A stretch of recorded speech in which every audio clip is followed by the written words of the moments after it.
Le carême est de retour.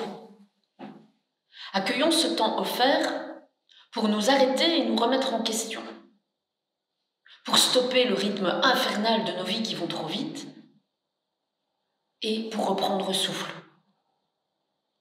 Je vais m'arrêter sur une seule phrase du psaume « Lave-moi de ma faute et purifie-moi de mon offense ». Quelle offense? Notre individualisme? Notre aveuglement? Notre égoïsme? Mais nous savons tout ça. Mais est-ce que nous nous posons la question de nos manquements vis-à-vis de notre maison commune, comme nous le demande le pape François? Mais non, c'est pas le genre de réponse que l'on donne quand on nous dit quelle est ton offense pendant le carême. Pourtant, notre attitude vis-à-vis de l'environnement a des implications sociales énormes, qui vont même jusqu'à des ruptures de relations humaines. À bien y réfléchir, est-ce que ce n'est pas cela, notre offense sur laquelle il faut travailler durant ce carême?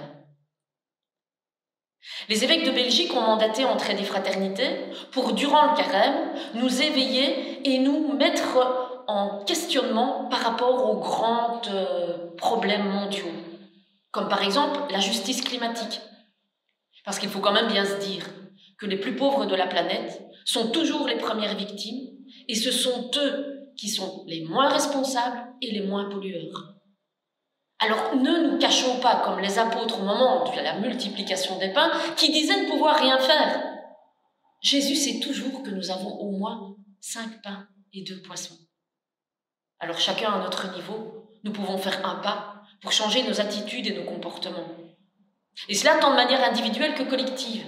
Car on peut être acteur de changement en étant responsable d'un club de foot, en étant dans une association de lutte contre l'exclusion, en faisant partie d'une maison de quartier ou d'une association villageoise ou d'un mouvement de jeunesse.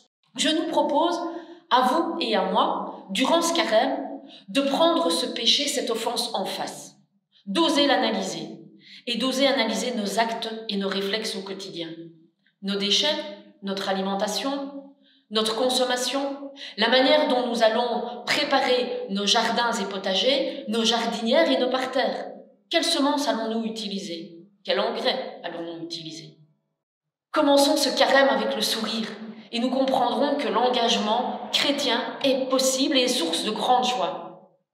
Nous changer intérieurement pour nous, c'est important, mais ça l'est aussi pour les gens qui nous entourent, pour les plus pauvres de la planète, pour les générations futures et pour notre maison commune. Cela nous fera prendre conscience d'une grande joie et nous permettra d'offrir à ceux qui nous entourent le visage d'un Christ ressuscité. C'est en tout cas le chemin que Jésus nous demande de suivre, mais oserons-nous